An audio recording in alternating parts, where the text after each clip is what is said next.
And sometimes it can come across a little heavy-handed. Like Interstellar is exactly that. Listen, don't talk shit about Interstellar, okay? This movie, Dunkirk, it doesn't just give you the experience, it makes you experience it.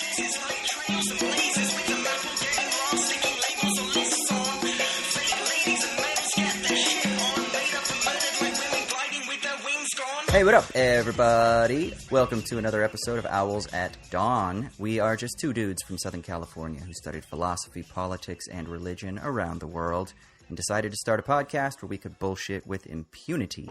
I am Austin Hayden Smith. And I am Troy Polidori. And this week we're going to be talking about one of my favorite film directors and one of Troy's favorite film directors in the mainstream world of the cinema community, Christopher Nolan. And we're going to get into some philosophy and shit like that. We're going to talk about his new film. We're going to talk about his old films. We're going to talk about some shit that I've done for this channel called Wisecrack, where we are dissecting the philosophy, the conceptual and thematic philosophy of Nolan. So stay tuned for that. But you know what we got to do before that, Austin? What's that? What we do every week, and that is the Shitty Minute. This is where one of us rants about whatever's grinding our gears this week. And Austin, it is your turn. All right, dude. So I have a week of shittiness.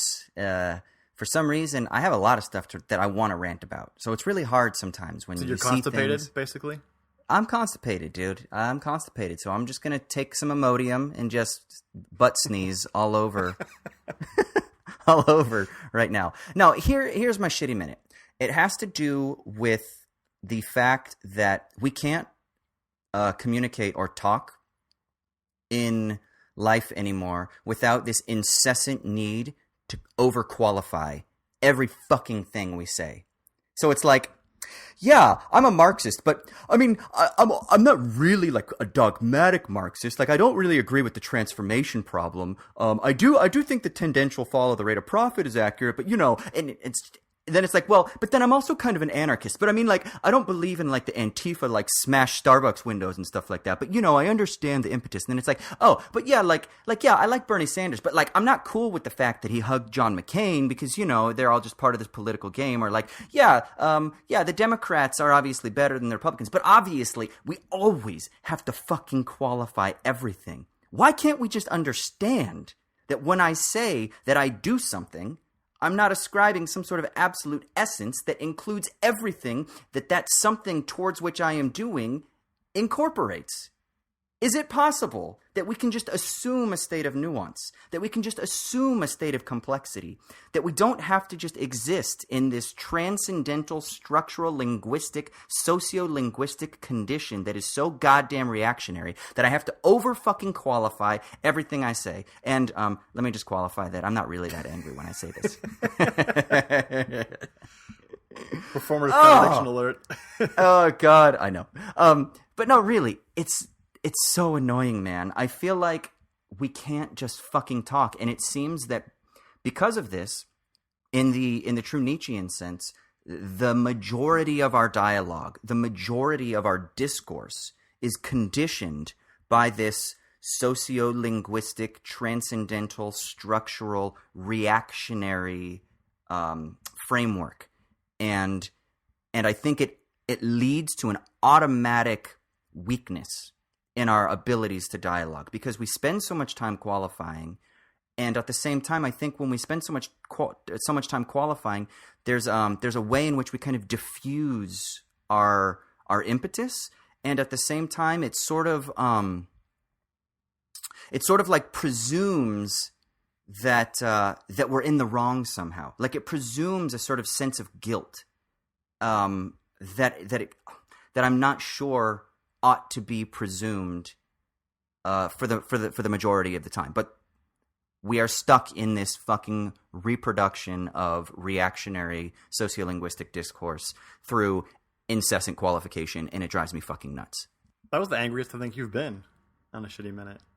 Dude, I'm actually pumped up right now. I mean, it could be I've been sick for the last last week, so I'm on these fucking steroids. What is it, prednisol or whatever? So it's like making my heart beat like crazy, and I'm not sleeping well. So I'll blame it on that. I don't. You on steroids, man? That's a dangerous. Well, it's not exhaustion. It's not HGH. I mean, Even like a topical steroid seems a bit much for you. You don't need that shit, man. You are your own steroid. I know, man. I'm not gonna lie, dude. So I had to go to the hospital the other day because my breathing was kind of restricted. It was actually after you left us in Dublin. On Thursday night. Did I small pockets blanket you? You did. Traditional You American. Yeah. So I went to the hospital and they put me on like this breathing apparatus thing that had some sort of cortisol. What would you say? Some sort of aerial cortisol thing that I could breathe in with a mask.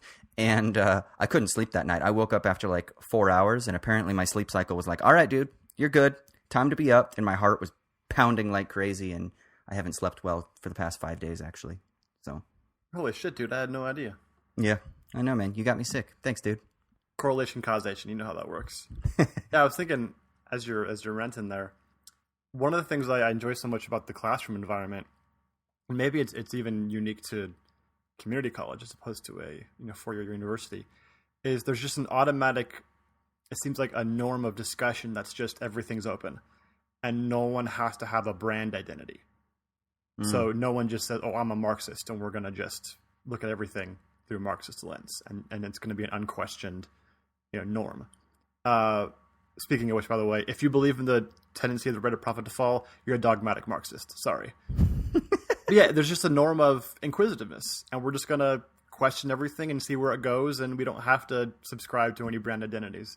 But like discussion on the internet, man, you're building your brand. You are what you say. Yeah. And you're forever tied to it. So Right. that norm is so different. It makes real good faith discussion difficult.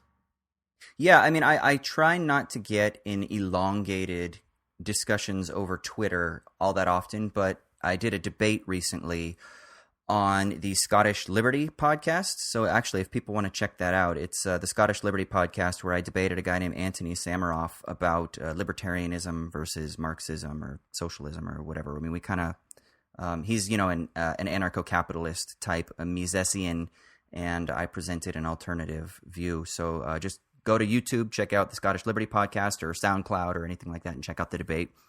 But because of that, a lot of people have been hitting me up on Twitter or like YouTube, and we've been having some nice discussions, some really good back and forth. And it was a really nice, cordial, agonistic dialogue. Habermas would be very proud of what we did.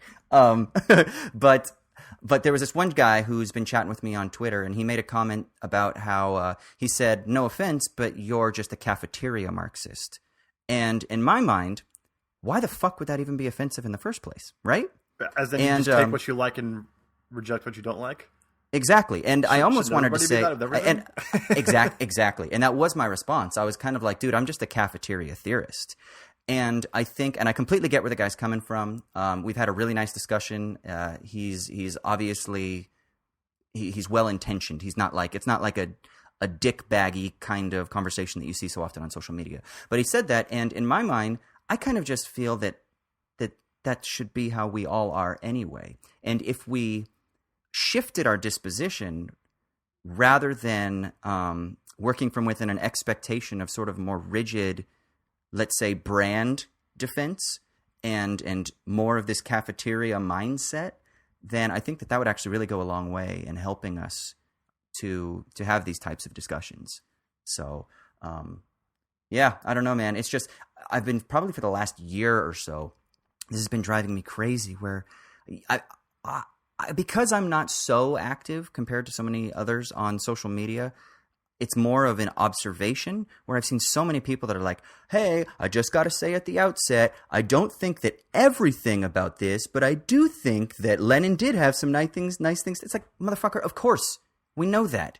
Just because I like the idea of the withering of the state doesn't mean that I'm going to like somehow think that fucking Stalinist central planning somehow is the perfect solution. You know, I mean, we're just so poorly adept at being able to have these types of nuanced discussions that it kind of leads to this crisis of social language where we think that qualifying makes everything better. And I actually don't think it does. I think it actually just perpetuates weakness in the proper Nietzschean sense of reaction. Dude, we should change our podcast to Cafeteria Theory. The Cafeteria Theory podcast. I like that. Dude, that's actually kind of fucking awesome. Actually, how about we just make a brand of shirts? Owls at Dawn, Cafeteria Theory. Yeah, hit us up. If you're out there listening on Twitter, if you like that idea, we need to hear something. We know we have subscribers. We have like literally thousands of downloads. So you're out there. You're quiet. We like that. We like quiet. You're like the silent Marxist majority, maybe. But let us know on Twitter or on Instagram. What do you think? T-shirts, coffee mugs, cafeteria theory. Is Troy a douchebag for smallpoxing me? Let us know what you think on Twitter, please. Actual owls. We'll go stamp actual owls with cafeteria theory. I love it. Guerrilla marketing right there. I love it. I love it. No, I totally agree with you. And, one of the reasons I think that we talk a lot about, libertarianism and some of the far-right political theory, alt-right, stuff like that, so often is because we understand where it's coming from.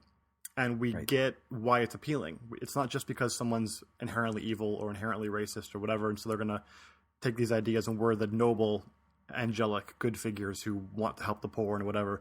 We understand where these people come from, and they, for the most part, do want a better world. Some are just trolls, but most of them want to have a better world.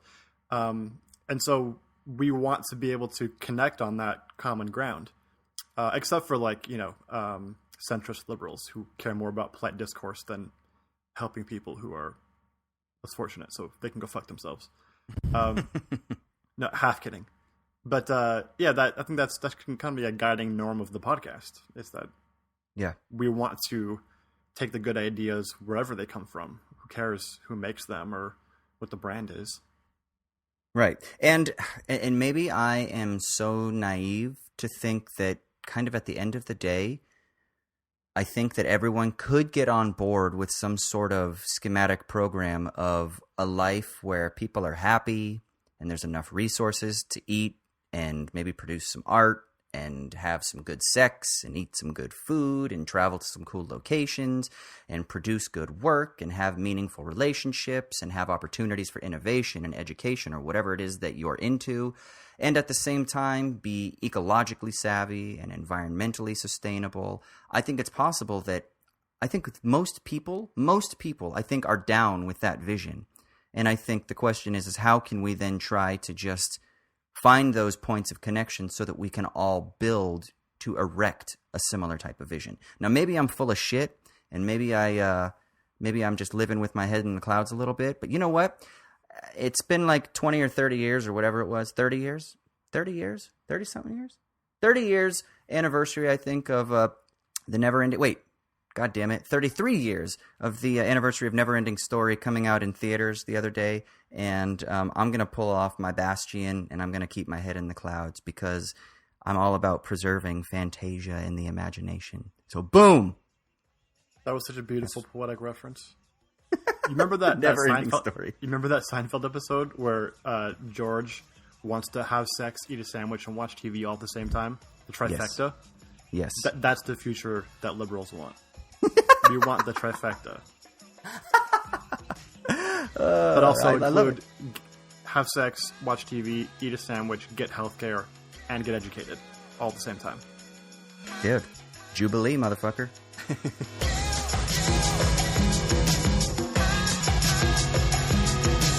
All right, so for our main segment today, we are talking about Dunkirk and the films and philosophy of Christopher Nolan, writer-director of Dunkirk.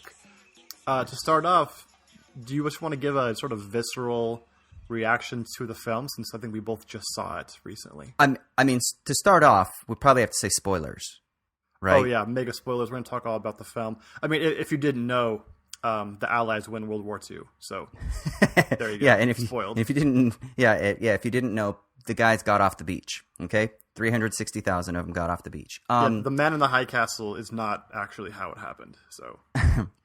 Yeah, so, I mean, I saw Dunkirk on its night of release, and I saw it in IMAX.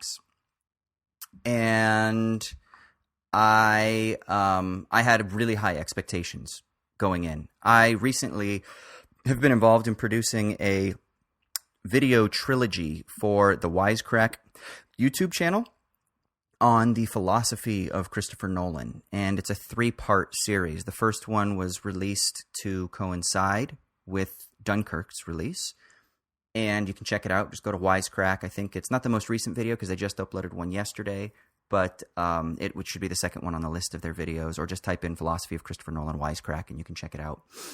And so I have been very, I guess, immersed or caught up in Nolan's filmography. I watched all 9 of his previous films over the course of a month, and then in the course of 2 days before I finished the work that I was doing on the video. And then obviously we whittled it down from that. But so I kind of just saturated myself with Nolan. And so let's say I had a predisposition, an inclination going into Dunkirk that sort of fit within what I had been developing for Wisecrack. So I kind of went in with a different set of expectations. So for me, I will just say at the outset that Dunkirk is my favorite film of the year. Before this, it was Red Turtle, which I think is also goddamn amazing Studio Ghibli film. But Dunkirk, to me, was something so unique and interesting in its cinematic experience and it had such a profound affective hold on me that I almost want to speak of it more as I would just a film. You know, when you go to see a romantic comedy or even a good drama or action film or whatever it is that you're interested in, or whether it's in the cinemas or on Netflix or Hulu or Amazon or whatever, there's a sort of dramatic structure that we're sort of accustomed to, especially Hollywood-style films, right? It's based on like a 3-act structure, and it has a protagonist that has weaknesses and psychological needs and then moral needs, and they have to overcome those things. And so that's what drives the narrative forward. And then they have a self-revelation at the end, but they can't go back to the world that they were introduced to at the beginning of the story because the world has changed, or their perspective on the world has changed. And so somehow things are different, but we get this cathartic release, right? There's this dramatic cathartic release. And this goes all the way back to Aristotle and Poetics, this idea of catharsis through tragedy. And so there's a certain way that we're accustomed to storytelling, and it's kind of been filtered through the 3-act structure of Sid Field and all these various film writer theorists like Blake Snyder, who wrote a really important book called Save the Cat, that is kind of like this very formulaic way of writing a script that pretty much every scriptwriter in Hollywood has a copy of on his or her desk. And they may not admit it, but they do. And so I think we're accustomed to certain things. And while Dunkirk has a similar trajectory in the cathartic sense, I think it's able to do it in a way that was quite unique without just relying on some of the typical beats that we get in action films or war films or typical human drama stories. And so because of that, I think it was so unique. And I think that's because it relies more so on aesthetics, both in terms of sound and visuals and conceptual aesthetics, than it does on, let's just say, typical sociolinguistic human dramas. So I think it was fucking brilliant at the outset. That's the first thing I'll say. Yeah, I think I kind of responded to it very similarly. It was an immersive experience, for one. And you hear that a lot about war movies. I remember Saving Private Ryan was spoken about in very similar terms. But the thing that I really loved about Dunkirk, even compared to, similar World War II movies that are so, large in scope and everything and impressive to watch, is the narrative structure was complicated. If you've seen the film, you know that, and it took a few minutes to kind of gather what was really going on in terms of the narrative structure. There's these 3 different stories happening, and there's 3 different lengths of time going through each of them. And at the beginning, it's kind of hard to see why that's the case. Like it switches between day and night, seemingly at random, and you have to sort of put it together in your head. And you would think that if any other director or writer had posed this narrative structure, any producer or production company would just say, no one's going to follow this. Like, this is stupid. It's going to confuse your audience. But Nolan just said, fuck it. I'm going to do that. I'm going to have basically no exposition and just expect my audience to figure it out. and it can have that complicated structure and yet still be incredibly immersive. It's one of those things where the first 5 minutes, I realized I was watching a movie and trying to figure out, okay, who are the main characters? What are they doing? What's the context? All this stuff. After that, I don't remember ever thinking self-consciously about anything. Like it was just a white knuckle roller coaster from then on. And that's a pretty impressive thing to do. To make a complicated movie you have to think about and try to piece together in your mind, but to not really be self-consciously doing that. Yeah, I like that. I think that if people who haven't seen it are listening to this or they're on the fence about whether they should go see it, first of all, go fucking see it in IMAX. Go see it in 70 millimeter. Like, just do it, okay? It was intended to be viewed in that format. And even though I know great classic films like Lawrence of Arabia that were also shot on like the 65 millimeter Panavision or whatever it was, a great film will hold up on any screen, blah, blah, blah, blah, blah, blah. I get that, okay? But if you have the opportunity, go see it on IMAX, because Nolan even billed this in lots of interviews as being a sort of VR experience without the headset. And I think that if you're in that type of cinematic experience, you get that more so. And you'll be able to actually, I think, experience the film for what its potential could be, rather than just trying to see it as just another piece of artistic media that you can consume to release some dopamine or something like that. I think it'll have a much more effective hold on you. So, yeah, I actually really wonder what this film's going to be like if you watch it at home, because the score is such an important part of the film. Hans Zimmer did the score, and I think he's done a number of films with Christopher Nolan. Inception and the Dark Knight trilogy. Yeah, the famous Inception that every single trailer uses now.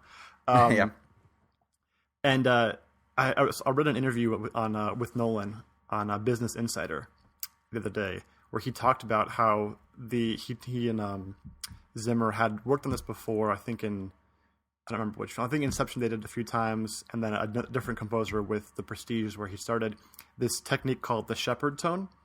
Yeah. In scores, where you would have these three different lines of music that would be 3 octaves apart, right?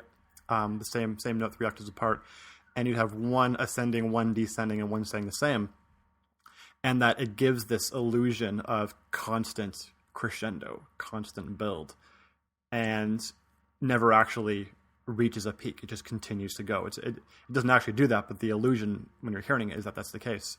And that's exactly... it's the bat motorcycle in The Dark Knight. It doesn't change gears ever. It doesn't really? It doesn't do that. It just, if you listen to it, it just constantly goes up. It just constantly moves up. So, yeah. Yeah, and that's a great metaphor for what this film is, for Dunkirk is. Because you have these 3 interlocking storylines, all at different periods of, not different periods of time, all different lengths of time, and not intimately connected to one another, although in the same location, more or less. And they all kind of crescendo together. And it's really a slow build.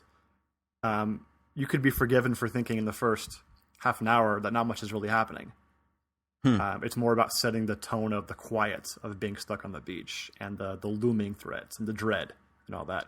But then when it's really getting to the top of the crescendo, it's like you're holding onto your seat and you're having a heart attack. Yeah. No, exactly. So what did you think about the film then? I mean, you sent me a message and you said, like, dude, Dunkirk. So did you enjoy the experience? Oh, immensely. I mean, I don't really care about talking about how much I liked it, because I liked it a lot. There you go. I loved it. Okay, yeah. But I love just talking about what the film was, what the experience was like, because it was unique compared to other films. Yeah, I have a filmmaker buddy who's worked on a lot of like Stephen Frear films, like Philomena and stuff like that. And so he's much more inclined to typical notions of let's say the Hollywood narrative. He likes, slow burn art house films to an extent, but not as much as maybe I would, right? And so he was basically saying this wasn't a movie, this was a big budget art house film. or a big budget art house cinematic experience. And I totally actually, see that, yeah. I totally see that too. And I think for him it was a criticism, and for me, I'm like, fucking hallelujah. You know, the fact that someone can spend this kind of money on a big budget art house film, to me, is amazing. Now, one of the things that Chris Nolan has been criticized for in the past is his overuse or over-reliance on expositional dialogue, right? Constantly he gets ripped for that, especially Interstellar, right? Which I don't mind, because I am a philosopher, and so I don't mind a little exposition every now and then, but I get it. Okay, I do get it. Show, don't tell. I think this film was basically him saying, yo, motherfuckers, I'm going to make a movie that's an hour and 40 minutes long, and there's going to be no exposition. No expositional dialogue, really, at all. And I think, in a sense, even though I love Nolan's filmography, and it's hard because when you're it's like that empathic connection, right? Like when you're too close to it, maybe I'm too empathically connected to the Dunkirk story right now. But I will actually say I think that this is my favorite film that he has done. I think this is the best thing that he has produced. It is fucking brilliant. Not only was he able to make a film that was conceptually deep, that was aesthetically deep, that was affective, but he was also able to skirt maybe any of those criticisms that he's received in the past, which to me shows a real willingness to grow and to test himself and to try something new. And I think it was so fucking successful because of that. Okay, let me give my hot take. Okay. I don't think it's as much that Nolan was able to skirt or improve upon the things that have been criticized of his work in the past, but he just made a movie that just didn't have anything to do with the things he's criticized for. So he's over-reliant on expositional dialogue. Just make a movie where everyone know what happens. A historically based movie. You don't need to give exposition about what are you going to do, like set up like the Nazi invasion of France. Like, okay, I think everybody pretty much knows about World War II. Well, it could have veered into like weird Terrence Malick ruminations on life and love and death. Yeah, he doesn't do like that, Thin though. Red Line. No, he doesn't. But I wondered if there were going to be these dialogues about strategy and about the human spirit and about survival. You know, like there's that one scene that people tear apart for Anne Hathaway in Interstellar where she's talking about love. And it's this long expositional chat with her and Matthew McConaughey where they're talking about love. Like the fact that he didn't do that with survival, or the fact that he didn't do that with like pride of country or anything, I think showed some restraint. He did do that, but he showed it. He didn't tell you. Exactly. Which is what's important. Yeah. And then the biggest thing for me is Nolan is really, really terrible at writing women characters. Like every woman character in his movies is just the most one-dimensional, shallow. They're terrible. I mean, the only somewhat intriguing woman character I can remember him ever writing is Carrie-Anne Moss's character from Memento. And it's because she's a one-note bitch, which is scary, and she delivers effectively at it as an actress. But so to make a movie where there's no women. Yeah. Hey, man, there are a couple nurses that are giving out tea and shit like that. Yeah, exactly. I mean, I get that, you know, it's not a surprise to me that Nolan's probably best film is going to be one with no women and on a topic or a context he doesn't have to do an exposition on, which is not saying he's like a bad filmmaker or anything. I have no place to say that, obviously. But yeah, that's, to me, he's working with his strengths here. Right? Yeah. He's taking an open see shot, which is good. You should have, it's more efficient to take open shots. Don't take a shot with three guys in your face like Kobe Bryant. You know? Right. Yeah, exactly. It's a slam dunk, man. He just fucking shacked all over everybody. It's transition. Yeah, he's got an open dunk, so do a 360 between your legs. And he did. Yeah, exactly. Oh, yeah. Yeah, it's like when LeBron is there and he just throws it off the backboard and throws it to himself and then dunks it. That's basically what he did. Which, if you're wide open, you should do, because it's awesome. Exactly. Now, one thing I do want to say is I have heard some criticisms from people that want to gripe about the historical accuracy of the film. And I think that there's a problem in this. And I think the problem is with regards to expectation of what people want out of cinema and why I think this film is so brilliant in skirting that expectation. I don't think that you should go into a film like Dunkirk thinking that you're going to get like a definitive historical account. You know, if you want that, then read some history books. There are some amazing books out there. And American audiences are relatively ignorant about the event of Dunkirk because we weren't involved in the war at the time. So if you're interested in the historical proceedings, then, delve into some of these biographies. There are a ton out there. Dunkirk is about the subjective experience of people in the face of an imminent threat. That's what Dunkirk is. It's about subjectivity, not about historicity. And so that's why the immersive experience serves the narrative, the dramatic narrative, so well, because it isn't just a gimmick. It isn't just, I'm going to make VR without headsets because that's cool. Or like, what was that movie where it was like the first-person shooter that came out last year? I can't even remember what it was called. It had a different name when it first Hardcore Henry? Hardcore, yeah. Hardcore Henry. Yeah, that was just kind of like gimmicky, right? And it didn't really serve the purpose. Like the way that it was first person didn't necessarily serve the purpose of the narrative, except for maybe in an ad hoc way.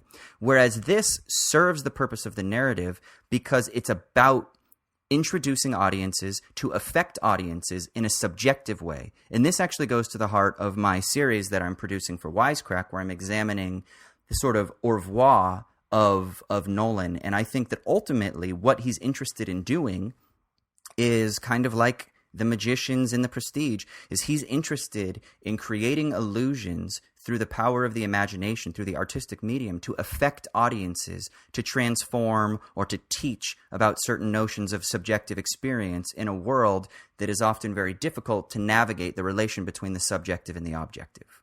And so I think a film like Dunkirk, and I don't want to blow my load too much here, so Wisecrack guys, Jared and Todd, or anybody if you're listening, don't worry, I'm not going to spoiler our third video, which hasn't come out yet. But what we're going to aim towards is this idea that, okay, if Nolan's early films are about calling into question that relationship between the subjective and objective, most notably in Memento, and then even in a film like Inception, which is maybe a middle period film, not an early film, but it still kind of it fits within maybe like the Memento, Insomnia, Following, Prestige type of bracket. If there's suspicion about how we comport ourselves to the world and how we can know the world and what is our place in the world and how can we know ourselves, then the second stage is about society. And then the third stage, I think, is about overcoming those limits. And I think that's what Nolan has explored in his last two films, Interstellar and Dunkirk. And I think for him, it's through the use of science, the imagination, and ultimately, and you and I have talked about this, I think it's because he's got a little conservative bit in him where he thinks that human nature is essentially good, that human individuals are essentially capable and strong to overcome their limits. And I think that those are the things that he's exploring. The question is, how does he do that? Why does he do it? Under what conditions does he do that? But I think that's what Dunkirk is really about. So don't think about historicity when you go see Dunkirk. Think about it in terms of the subjective experience and the transformative capacities that Dunkirk elicits in the audience as we watch the Dunkirk spirit unfold. Yeah, to call this movie a historically inaccurate film, or even to focus on that, is a category mistake. It's yes. Absolutely not supposed to be that. One thing, having watching your first video with Wisecrack on the philosophy of Nolan, these films that deal with the self and the hermeneutics of suspicion was something that you focused on in the video a lot, right? And you see that through a ton of Nolan's films, like you mentioned Memento and Insomnia and Inception and all that. And to me, it seems like there's a major difference between a purely aesthetic experience. And by aesthetic, I mean like the sensual part of aesthetic, not like a Deleuzian everything is aesthetics, and a subjectivity, or focus on subjectivity in film, because subjectivity includes aesthetics, but it's more than that. And Hardcore Henry seems like the ultimate, like reductionist aesthetic sensual film, right? It's just trying to give you this, like the bad part of video games. When you call something a video game like experience, video games can be more than that, but the sort of stereotype of the bad video game experience. Right.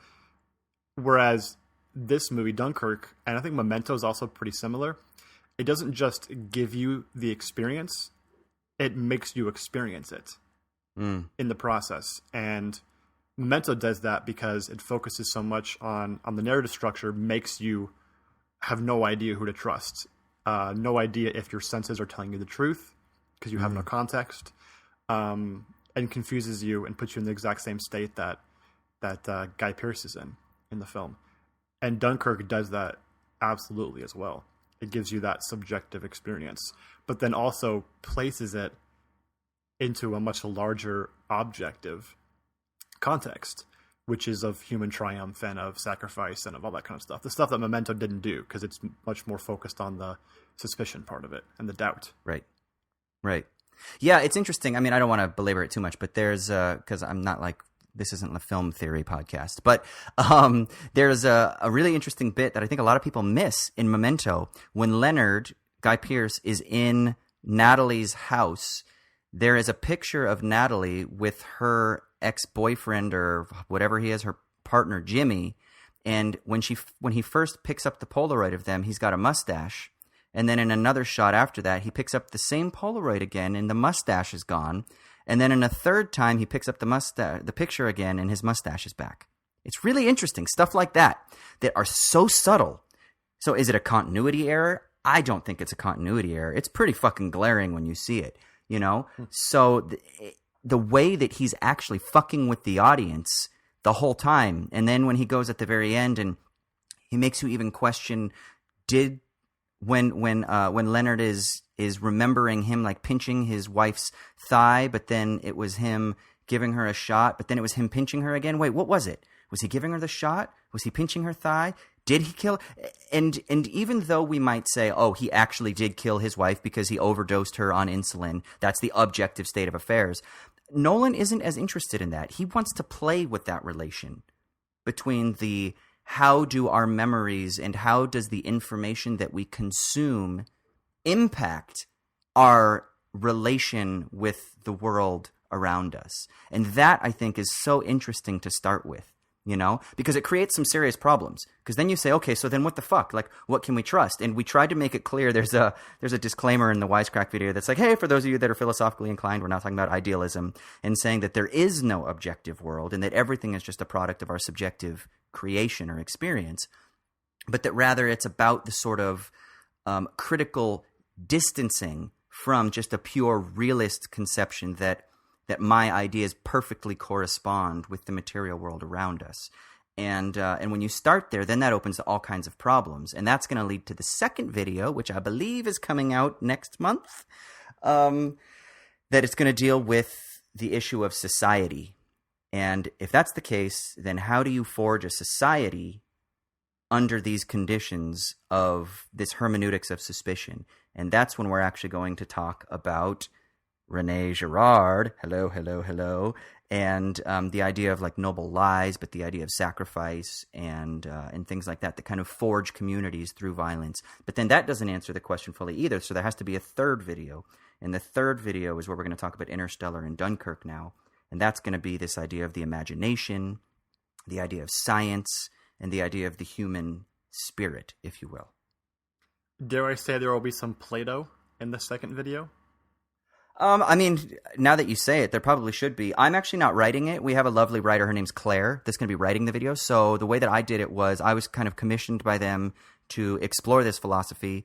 I watched all the movies. I came up with the sort of thematic structure. So in a way, I guess you could say I produced it, but I'm not actually writing the script. So Claire will be writing the script. So we'll see what she puts together. But she has a full outline and document of conceptual things that she'll be able to put together. And I focused primarily on Rene Girard, but we'll see. What were you thinking? What about Plato do you think would come in with that?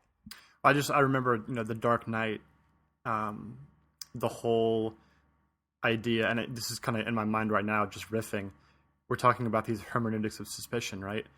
A lot of those ideas go back to Plato, and Plato's solution to it is that society can be structured in such a way that you can overcome that. And the noble lie is part of that, right? Sometimes you have to use that noble lie to, for those who have, the gold souls, against those who don't have that, who don't have reason. And so, the Dark Knight kind of plays on that, right? Where Batman has to sort of lie and make himself the enemy and make Harvey Dent the good guy, even though it's not the truth, because that myth is what brings them together and makes everything possible. And that's exactly what Girard's point is on a much more narrowed vein, right? Right.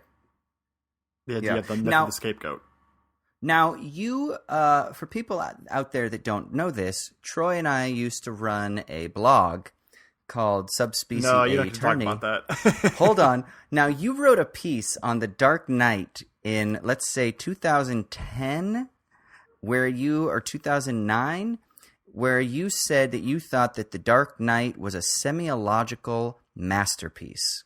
Now, I know this because I have recently gone back and read it within the last 6 months Oh my God, or so. delete that from the internet. So now what I want to know is, do you still believe that The Dark Knight was a semiological masterpiece? Because you talk about like Umberto Eco and The Name of the Rose. I think you had just read that maybe in one of your undergrad classes. So this is a while ago, and I know people change. But so what are your thoughts on why was it such a masterpiece then? What was Nolan doing that was so magnificent, and how have you maybe changed now, and why and in what ways? Dude, I don't remember at all what I wrote. I haven't read that thing since I was in undergrad. I still do think The Dark Knight is a great film. I don't like it as much as I did then. The last time I watched it, I think it was a couple of years ago, and I remember being pretty upset at how terrible the dialogue was and kind of ham-fisted the story got at certain points. I still think a lot of it is beautiful, cinematographically speaking, and obviously Heath Ledger's performance as the Joker is pretty enrapturing.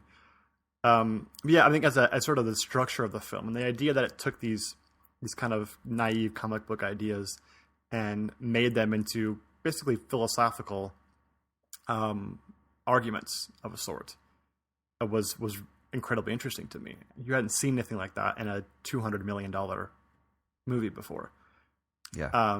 So in that sense, I think every other movie that's tried to do something like that has failed miserably since then. So even though it's a very flawed film in many ways, I still think it's great in the sense of, you know, Peter the Great or whatever, right? It's that kind of greatness. Right on. No, that makes sense. Yeah, and now it's interesting because a lot of times Jonathan Nolan is the one that people say is Christopher Nolan's ace up his sleeve, right? That he's really the guy that's the smart one. He wrote the short story that the film Memento is based on. You know, the films where he seems to come in and co-write are the ones that have that philosophical or conceptual depth. But he wasn't involved in Dunkirk, at least not credited. I'm sure they're fucking brothers. And I'm sure that Chris and Jonah had many conversations, but he wasn't officially credited. What do you think about this? And now, I mean, I know that Jonathan's busy with fucking Westworld season 2, and he obviously was doing Person of Interest, so he's got other shit going on. But what do you think about this? Do you think that Dunkirk is kind of maybe a vindication of Nolan, Christopher Nolan, saying, hey guys, like, come on, give me some fucking credit here? Okay, I want to hear your take on this, but my really short take is that the issue I have with Nolan in the past, as much as I love all his films, is he's a very representational thinker, which to me in undergrad was fantastic because he just kind of came out and said what the ideas were. Right. And so you could grab onto them and then play with them. And they were good ideas and they were complex ideas. They weren't like, you know, oversimplified as some tend to be. But they're representational, right? It's taking an idea and representing it in a story or a film. Whereas Dunkirk, the one real difference to me seems like it's not representational.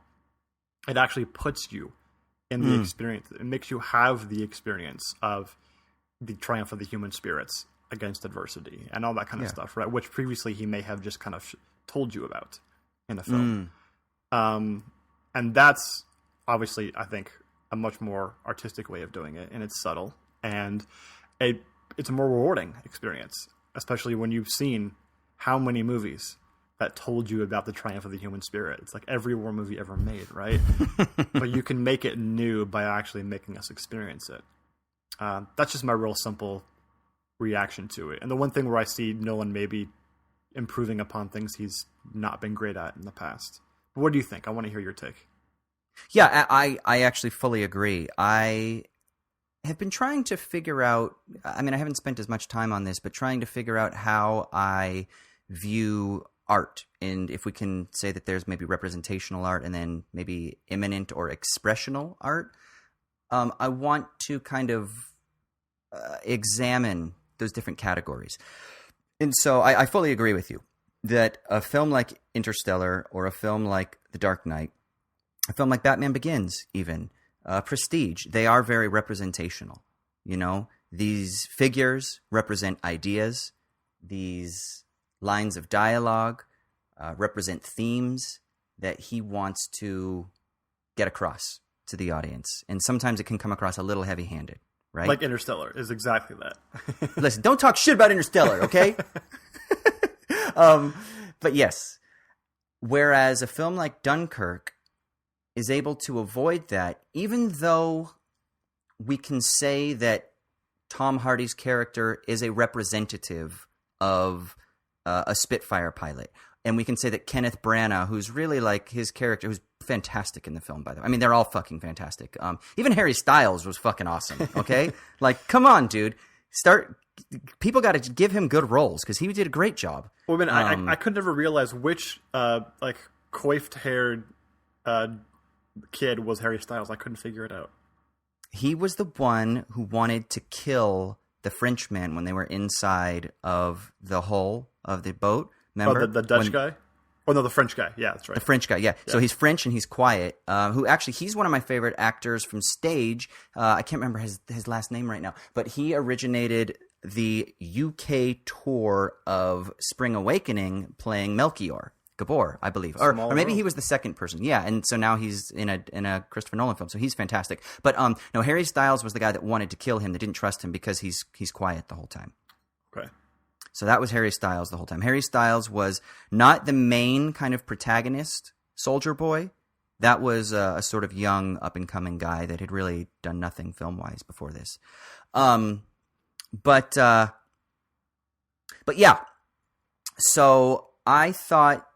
That, you know, Kenneth Branagh is like an amalgamation of all of these various different characters. So again, forget the historicity. It's not like he's playing an actual colonel that historically existed. He's kind of like a combination of all these various different people. So yeah, he represents certain things. And in a sense, we could say that what's on display is the Dunkirk spirit, which is something that means something to British audiences that American audiences don't really get. There's this idea of the Dunkirk spirit that has really cut through the British ethos since this event in 1940, that sort of comes to stand for survival in the face of an impossible situation, right?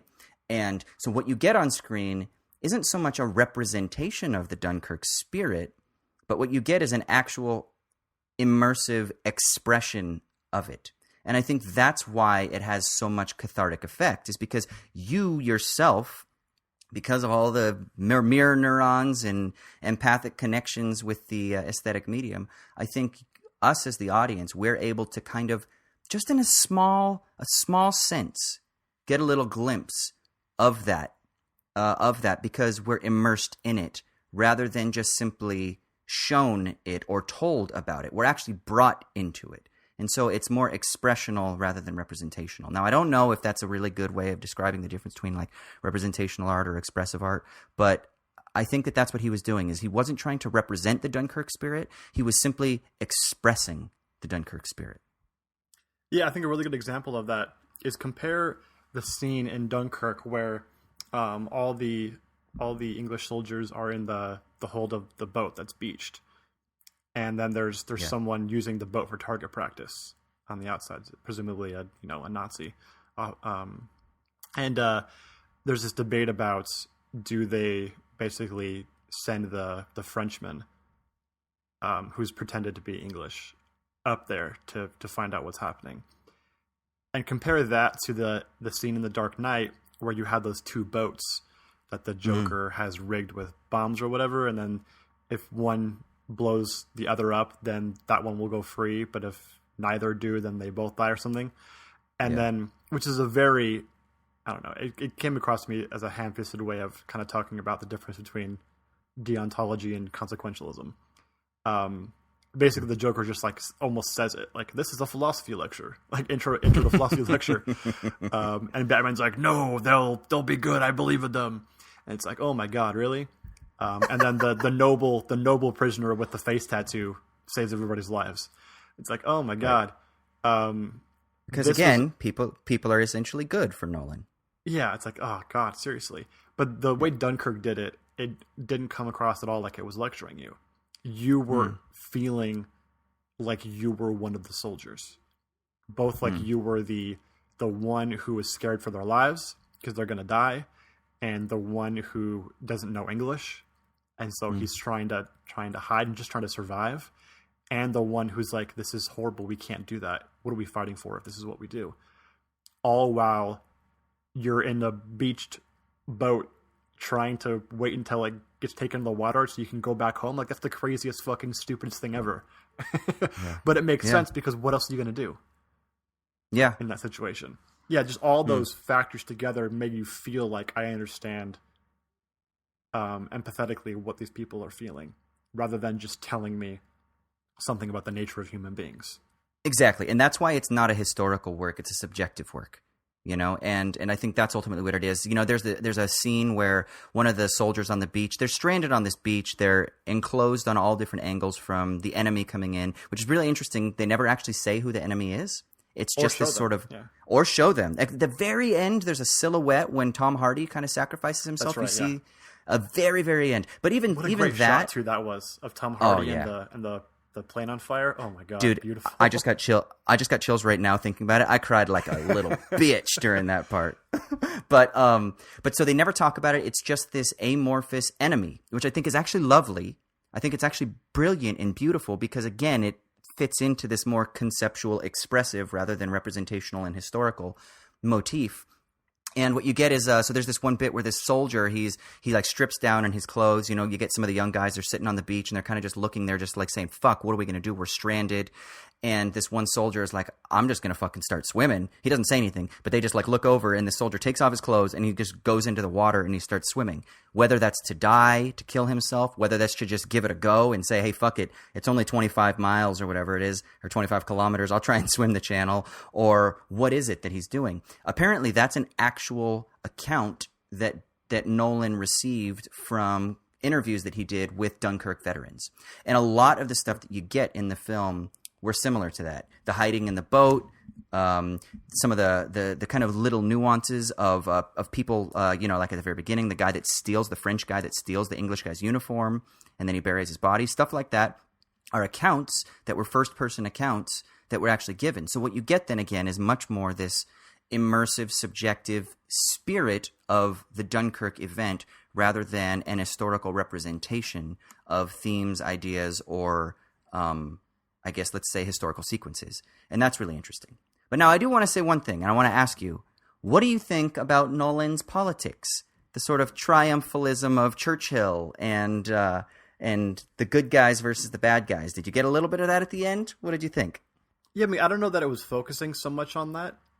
I think that's certainly part of his sort of ideology that's portrayed in a lot of his films. We talked about he's a pretty conservative thinker, not a filmmaker, but as a kind of philosophical thinker, which is fine because I think that we can appreciate art that's meant to speak to us in whatever way, even if it ends up being of a political theory we're not sort of totally into, right?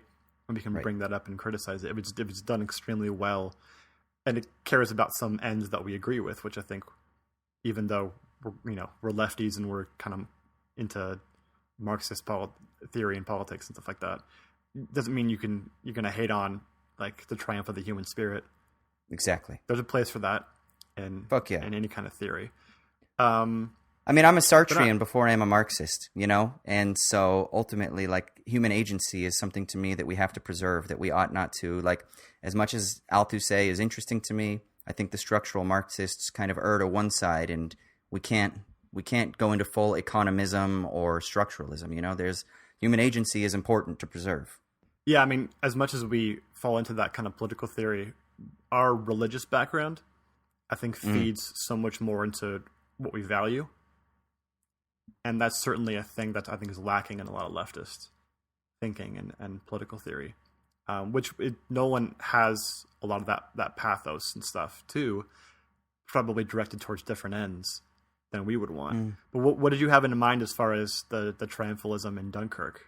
No, I just thought it was, I mean, I was crying like a fucking baby, so it's not like it mattered anyway. It didn't detract anything from me, but I could see that maybe someone who's a little bit more hard-lined and not as much of an affirmative thinker, maybe more of a skeptic or a nihilist type of disposition, that they would say, this is just the triumph of Churchill, who was an imperialist and who, was an asshole with the East India Trading Company, and he's a fucking racist, and so this is just kind of... I could see how someone would maybe get frustrated with that because of the end newspaper article that publishes that famous speech of Churchill, we shall defend our isle and all this other stuff. And so I just wonder if some people would be like, the undergirding philosophy or the designing motif is ultimately about sort of like Western imperial dominance as being the great good that prevented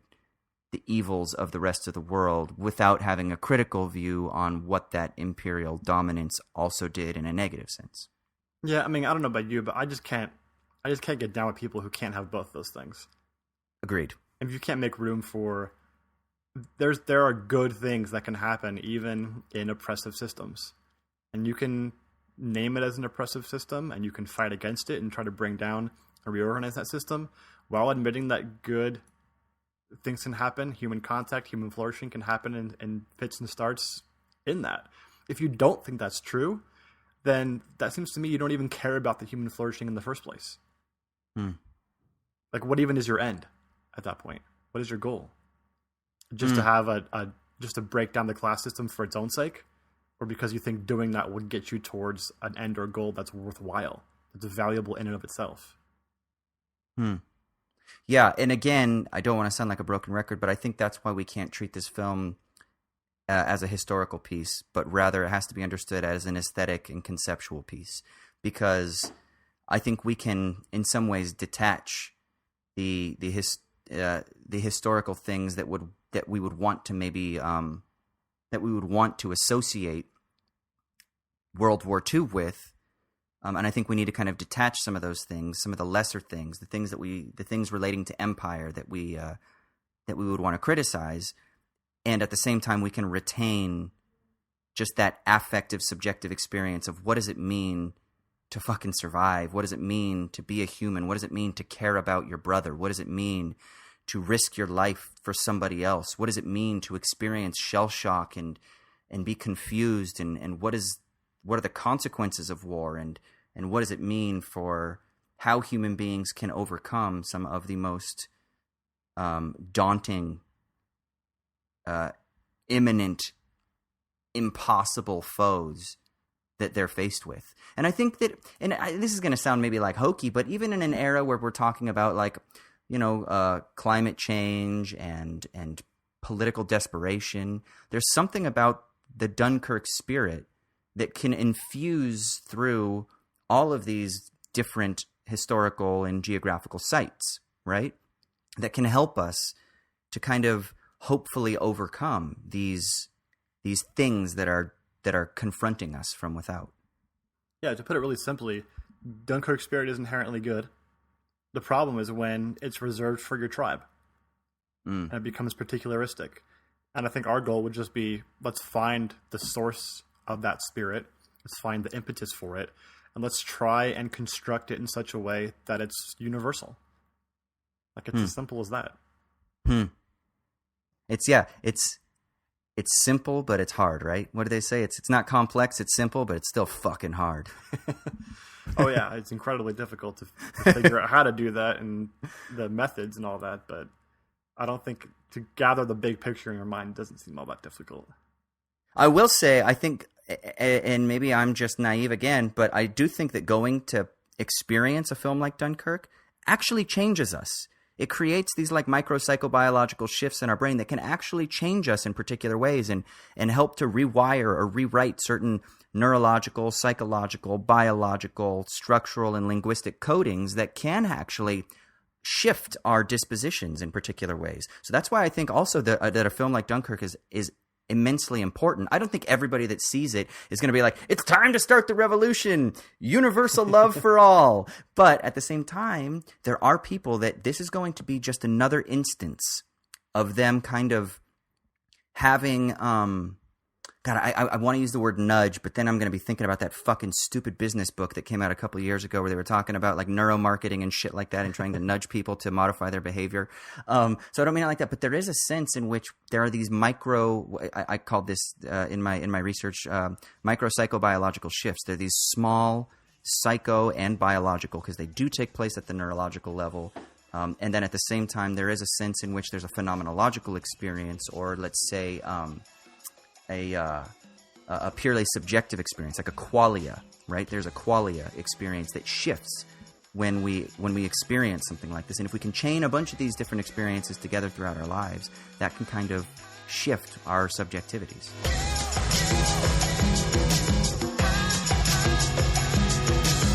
Speaking of shifting subjectivities, if we move to the sticky leaf now, I've got a shifting subjectivity for you. Ooh, okay. All right. So let's go on to our sticky leaf segment. So this is the segment now where one of us gets to talk about what is giving us meaning in a world that is often devoid of meaning. So T-Roy, what's your sticky leaves this week? I think you know what it is because it involved you to some extent. Brown bread? What? Brown bread? Brown bread? It was a small part of my sticky leaves for sure. So last week, about a week and a half ago, yep. Since our last podcast was recorded, I went to Europe and spent a couple days in Iceland and a couple days in Ireland visiting Austin. What up? And his life. And I'm not going to go into a really like deep recap of that whole experience because nobody wants to hear about people's vacations. It might inspire them, Troy. Nah, but I do want to relate it. I want to relate my experience to the Kantian Sublime. So we're gonna get some theory up in this bitch right now. Okay. So Kant had two notions of the sublime, right? The mathematical sublime and the dynamical sublime. So the sublime in Kant is basically like this idea of when we have this aesthetic experience that overwhelms our imagination, like our senses, but reason can, in some sense, conceptualize it. So it should have produced to Kant that our reason is paramount, is superior to our senses and to our imagination. The mathematical sublime is one where you have like an experience in nature that is to the point of infinity, that overwhelms your senses. You can't actually picture it in your mind, but you can conceptualize it in theory, like the reason. And for me, the Irish countryside was very much the mathematical sublime. There was more green, just walking around and driving around the Irish countryside. There's more green than I've ever seen. And I had been to Ireland before about maybe 13 or 14 years ago, a long time ago. But and I had the same experience. And so it was a bit of a nostalgic experience as well to remember all that. But that sense of almost the infinity of the countryside compared to the city, which is just, you can see every discrete particular part of it. You know, you don't get that same experience. And so I think that experience in Ireland was similar to that mathematical sublime, whereas Iceland was very much the dynamic sublime, which is, Kant talks about how it's some of the uglier or more dangerous things in nature. It's where you see nature as being dangerous and wanting to kill you and being antithetical to life. And you exist in that context, so you're in danger all the time. But then you can manipulate that nature in order to survive. So your reason, in a sense, triumphs over it. And the Icelandic countryside, I think, was so much like that. I mean, I have some pictures and videos of walking on a glacier in Iceland. And the glacier is, in some parts, beautifully blue and white, and other parts jet black because of all the volcanic ash. And in other parts, green, as I've ever seen before, right next to each other.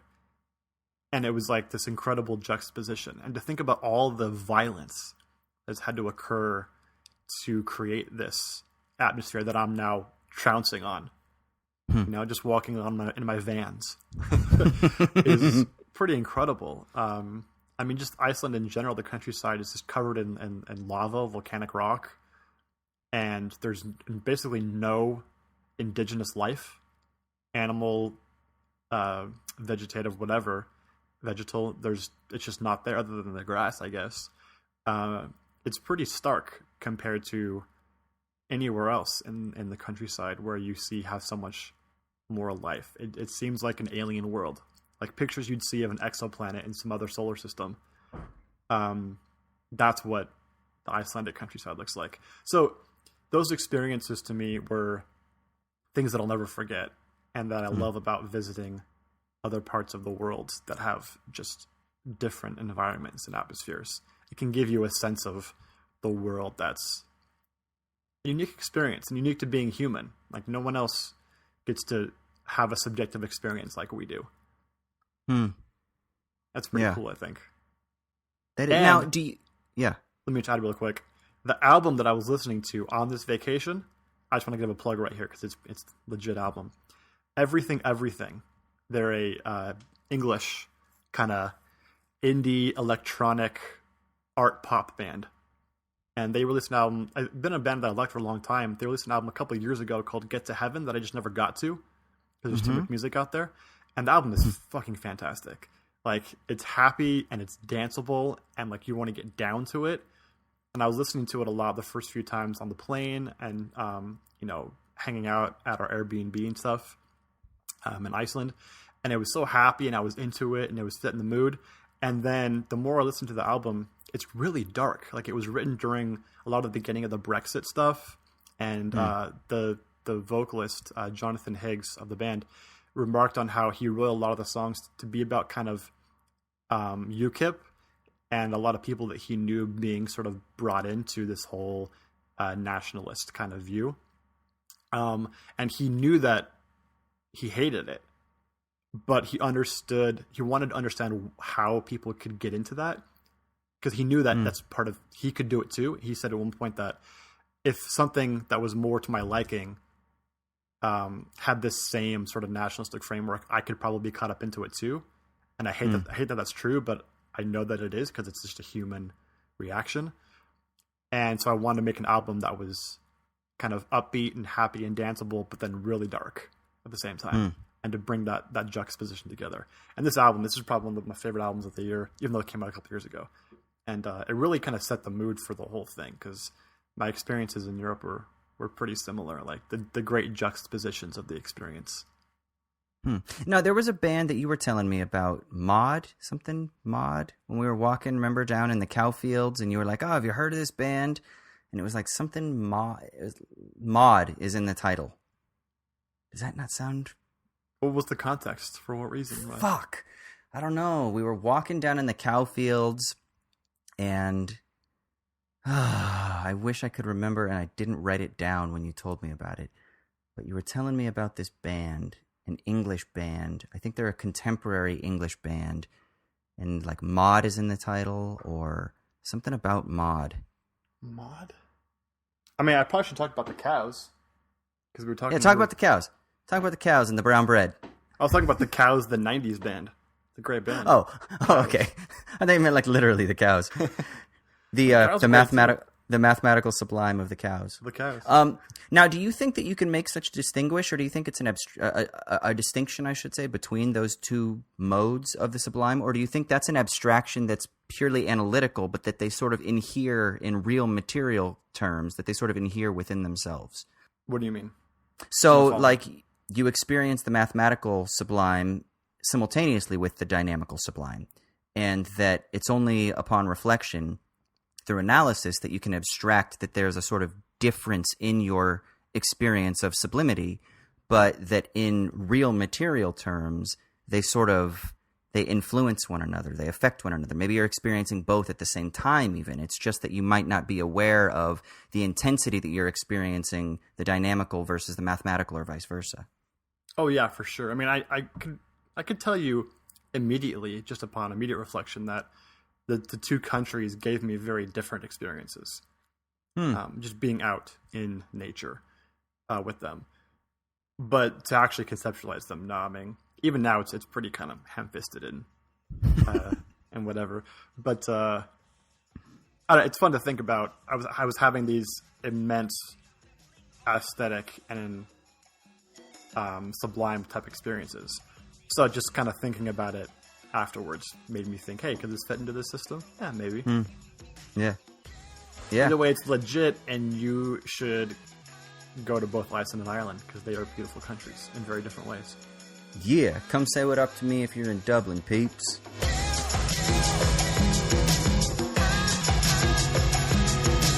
All right, so for our bullshitting segment, we're talking about Game of Thrones. Yeah. Because it just started like a week ago. Yeah. So, okay, I've read all the books. Song of Right. Ice and Fire books. So You're like a huge fucking fan. I'm kind of the show, I like the show because it deals with all the characters that I read. The show can be pretty terrible at times. Okay. And the books are fantastic. But I want to get your take on it because no one wants to hear me like nerdgasm all over the story. You've never watched an episode, have you?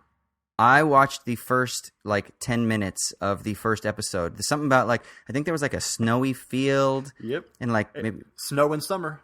Snow, yeah. There's some fucking snow and, some battle.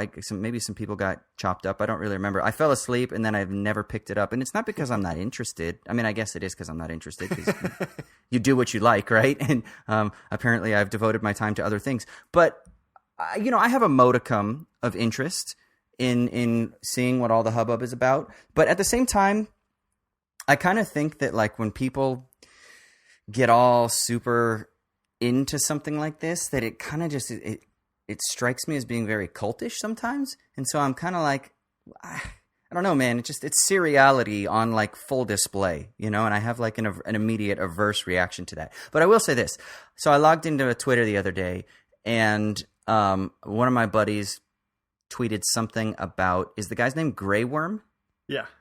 He said, too bad Grey Worm doesn't realize that that's my future wife or whatever. So I was like, well, okay, well, something obviously happened. And the name, for some reason, I just assumed was a Game of Thrones name. I don't know why I assumed that Grey Worm was, but I just kind of thought it might have been. So I was like, let me see what happened. So I started Googling what happened. And apparently Grey Worm is a eunuch. Yep. And so Twitter sphere just exploded with all of these memes of Ken and Barbie dolls that don't have their anatomical parts going down on each other, and all these memes pictures of Grey Worm that's don't worry, I still have my tongue, and all this other stuff. Now I didn't see the scene, but apparently it's pretty graphic. So who's his girl? Who did he hook up with? His girl is Missandei, who is the translator and assistant to Daenerys, the mother of dragons. And Daenerys is the blonde chick, she's right? She's hot as all fuck. I mean, yeah. Daenerys is the white-haired Amelia Clark. dragon lady. Yeah. And so Missandei is her freed, the translator who is her assistant and all that. And she's hot as all fuck, right? Okay. And she falls in love with the captain of the Unsullied, the commander of the Unsullied, who are a group of eunuchs who were once slaves. Okay. And he ain't got no Junk. pillar and stones. But he got a tongue. Yeah, and he took care of that shit.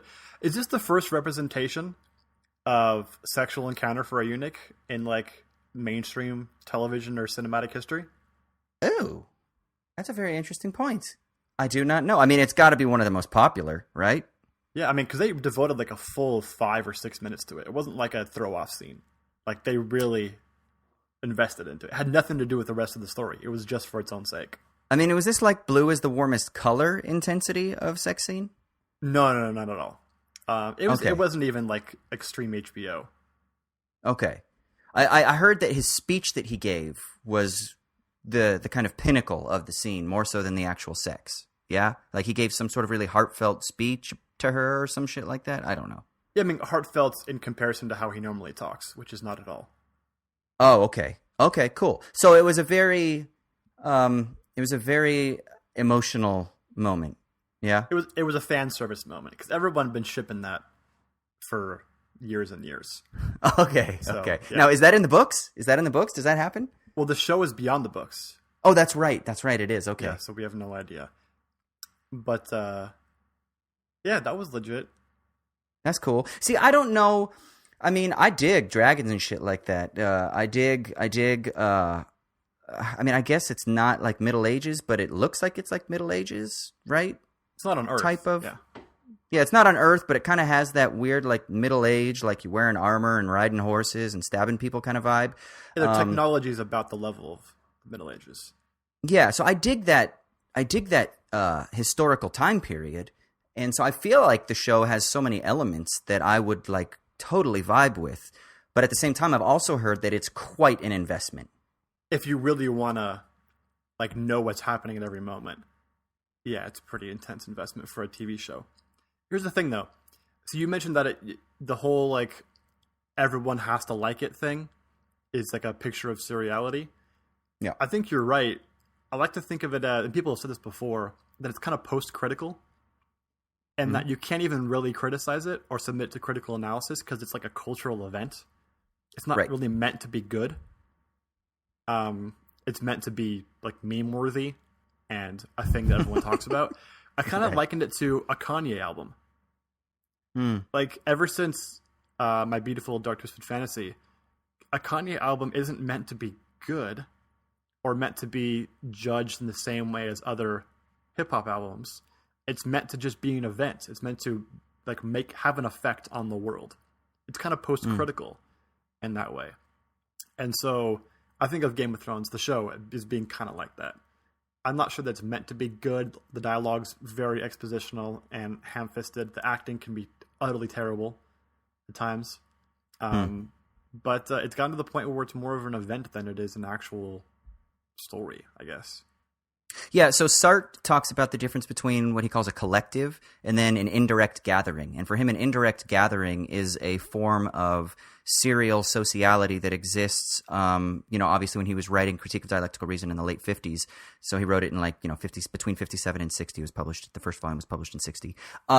He's talking about the radio broadcast, where you're sitting in front of the radio broadcast and you've got everybody across the country that's listening to this same broadcast, and you are united externally by this collective object. And so there's this gathering, this indirect gathering, which he says is different than the collective object, which forms collectives, and he uses the bus cue, right, where you're standing in a material space and you're united externally by this literal physical object that's kind of right there. That's more of a direct gathering, we would say.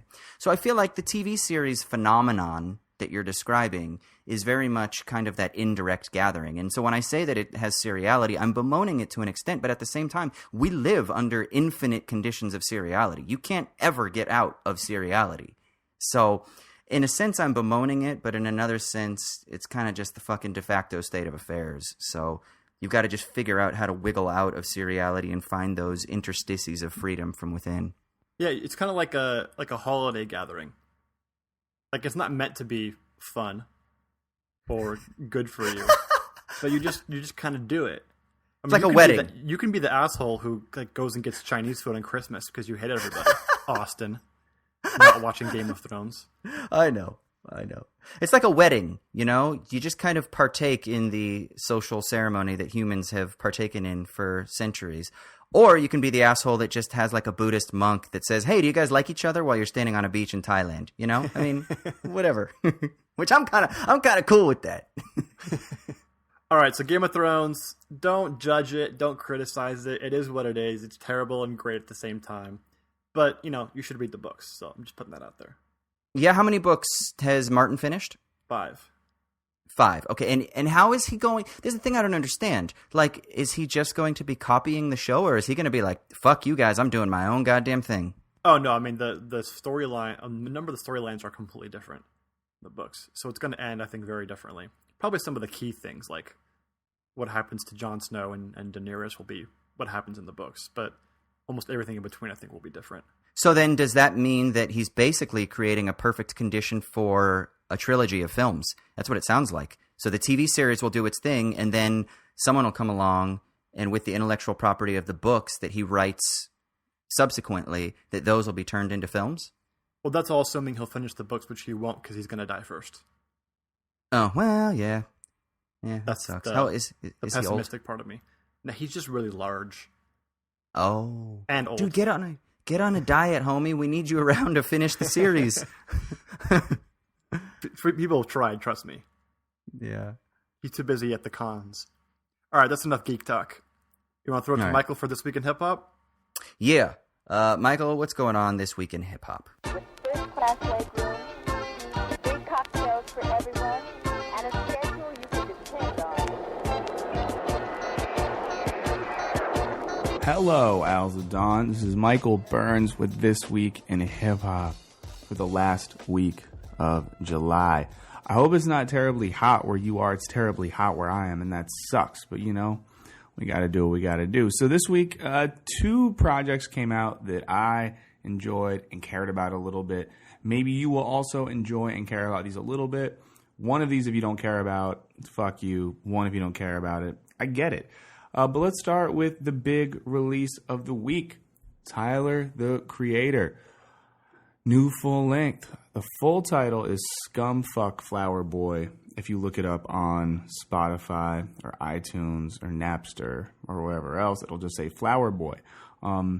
Let's get right to the chase before we back up a little bit. This record is fucking fantastic. And I would be willing to bet that even if you haven't been the biggest fan of Tyler's music in the past, or you had a problem with his lyrics, or don't like the way that he wears pastel colors and floppy hats, like, fuck that. You will like this record if you like good music.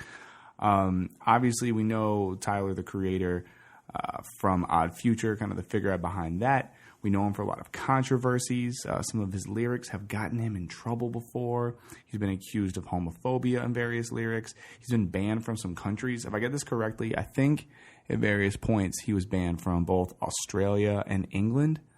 But I didn't do the research to fact check that, but I think those are the ones. And it's like, I feel like if the Australians kick you out, you're probably doing something right.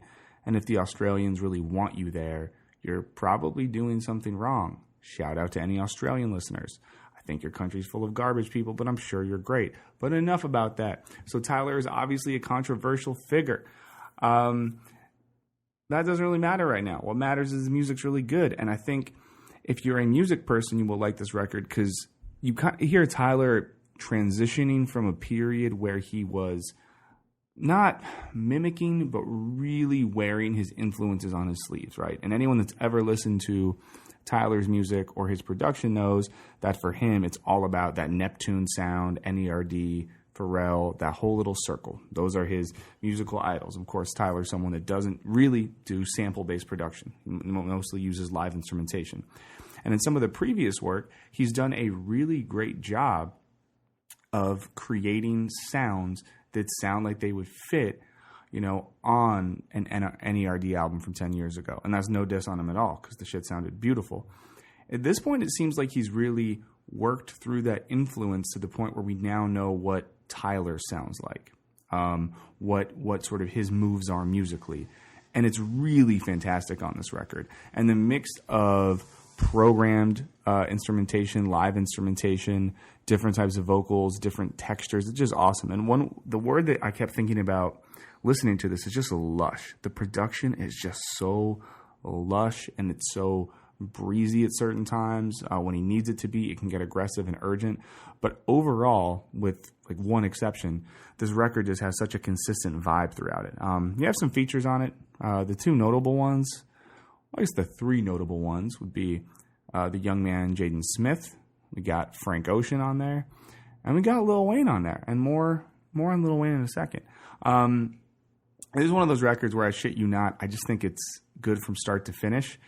The songs that really stood out to me, at least, and this is like picking out the best chicken wing from a bucket of Buffalo Wild Wings, boneless, extra spicy. Like, no matter what you pick, it's going to be good.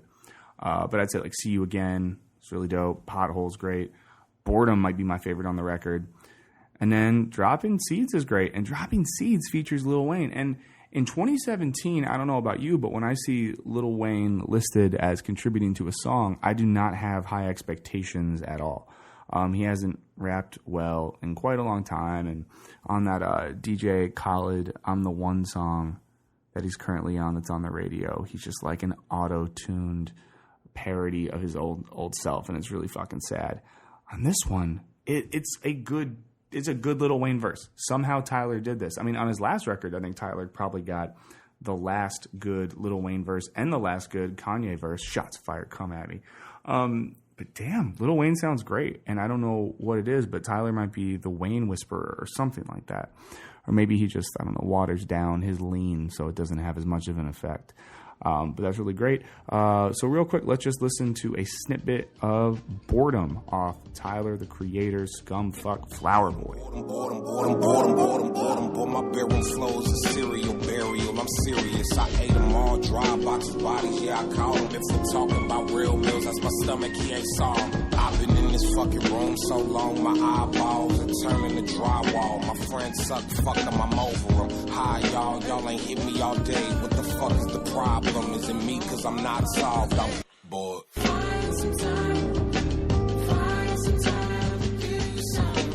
Okay, now that you've heard that, and now that at this point you might just leave the podcast. If you left, you wouldn't be here to hear me say that you were leaving. But I understand it if you just went to download that record or listen to it right now. If you stuck around, cool. I hope you're doing that later. The only other record that came out this week I will reference briefly is Meek Mill. Meek Mill is, what is he mostly known for these days? He's known for a very failed beef attempt with Drake. And of course, this is a beef that didn't work out just because Meek didn't get that rap is mostly right now and instead treated it like a real rap battle because he's a better pure rapper than Drake. Once again, I'll give you my address. Come to my house if you want to argue about it. He also was the ex-Mr. Nicki Minaj. I don't think they were married. They were just together. And that split happened. He got some press for that. But Meek Mill's a good rapper. He's a Philly rapper, and I've always had a very big soft spot for Philly rappers. New project, it's called Wins and Losses. I think in the last year he's probably had more of the latter than the former. But it's strong, and I think this is a record that's going to get overlooked because of a lot of the non-music related controversy and gossip that surrounds Meek Mill. But if you like that hard-hitting, aggressive style, if you like that sort of like Philly corner boy aggressive lyricism, you'll like this. Production-wise, it's pretty solid. But he's not going to win any converts. So if you're a Meek Mill person, if you've liked this music in the past, definitely check this record out and don't let all the nonsense get in the way of that. The tracks that stood out to me were Heavy Heart and Issues. So let's listen to a little bit of the Issues right now. I'm a bad influence. Talking money and I speak it fluent. Paid a couple middle with boom. I thank God for all this sauce. Hallelujah. Amen, amen, amen. Yeah, I know it. Hating on me, yeah, I know it. Come down to that check, unlike Nike, I just do it. Boy, I must be popping, they keep popping up with rumors. Word who I'm popping with, I'm copping, who I'm screwing. What you doing? Wait a minute. Getting paid. She say, Meek, you know my boyfriend, what's his name? There you go. But hey, we'll call it there. We talked about Tyler, a record you definitely need to listen to that for me is at least in my top 5 of 2017 thus far. Listen to Meek if you already like Meek. I hope that your issues aren't so bad. I hope that you're staying cool wherever you are. Stay really hydrated. And remember, in the summertime, even if you like darker beers, go for something lighter and more refreshing and drink a water in between every beverage so you can party longer and smarter. Okay. Back to Austin and Troy and Alda Dawn. This is This Week in Hip Hop with Michael Burns. I'll catch you soon. I'm out. Pussy good, super wet, need a boat. Niggas tryna run my way, let them float, let them die. Put my young boy on the chain, cause I'm his smooth. Fuck a bad bro, make a kiss smooth. All right, thanks for that, Michael. You listened to that new Tyler album, Austin? I listened to a couple of the tracks. I haven't listened to the rest of it, but I have listened to a couple of the tracks. I dig it, man. I've always kind of had a thing, though, for Tyler. You know, I think it's because it's that sort of weird hipster LA. Remember that thing that they were doing for a while? That was, what was it called? Golf Wang? Yeah. What was it? What was it? Golf Wang something? Yeah, the Odd Future stuff. Yeah, the Odd Future Golf Wang stuff. You know, and they had that weird style where it was like these urban black dudes wearing like neon fucking hats with spinners on them and hipster shorts and stuff like that. I kind of vibed with it. I kind of thought it was fun and funky, and it was something that I hadn't really experienced. So I kind of always was into at least what Odd Future and Tyler were doing. Yeah, I mean, I dug their aesthetic, and I always thought they were entertaining. Musically, I wasn't too into it. Yeah. But it's going to be kind of interesting to look back on, like in 20 or 30 years, if Tyler makes this huge artistic leap. And Frank Ocean's obviously Frank Ocean. And then Earl Sweatshirt was already thought of as being kind of the artistic savant of the group. And now he's probably like in third place. He's I think the youngest of them all. It'd be funny to look back and be like, these three huge figures of hip hop, artistic kind of vanguard figures, were all in this group of like dudes who were on a TV show, on like a Jackass TV show, where they like shit on the street and ran away from cops and stuff. Yeah, I know, man. That's cool. So, but you like the new album? I've only heard a few of the songs from it, but yeah, it doesn't sound like almost anything at all like previously what you'd heard of from Odd Future. And obviously all the stuff about Tyler's sexuality in the context of that plays a role in it too. But yeah, it sounds really good. It seems pretty similar, I think, to maybe not similar in terms of how it sounds, but just structurally to Childish Gambino, Don Glover's kind of ascendancy, going from like this nerd backpack rap to this like R&B figure and neo soul figure. Soul, yeah. Tyler doing that from the Odd Future kind of, frightening horror, whatever it was, rap he was doing before, to this new stuff, which is pretty soulful and jazzy at points. Yeah, I wonder, there seems to be a shift, and I'd love to actually see what Michael thinks about this, but there's been a real shift or I don't know if it's a reclamation of jazz and blues that has really come to define a lot of the important tracks that have come out. You've got Kendrick that was obviously using a lot of amazing kind of like jazz. My friend's twin brother, a guy that I'm friends with, is a guy named Kyle Adrian Scott. He is a film director, but his twin brother is a guy whose name is Christian Scott. And I think, I can't remember. He has a longer name too, but you can check him out. He's an experimental trumpet player.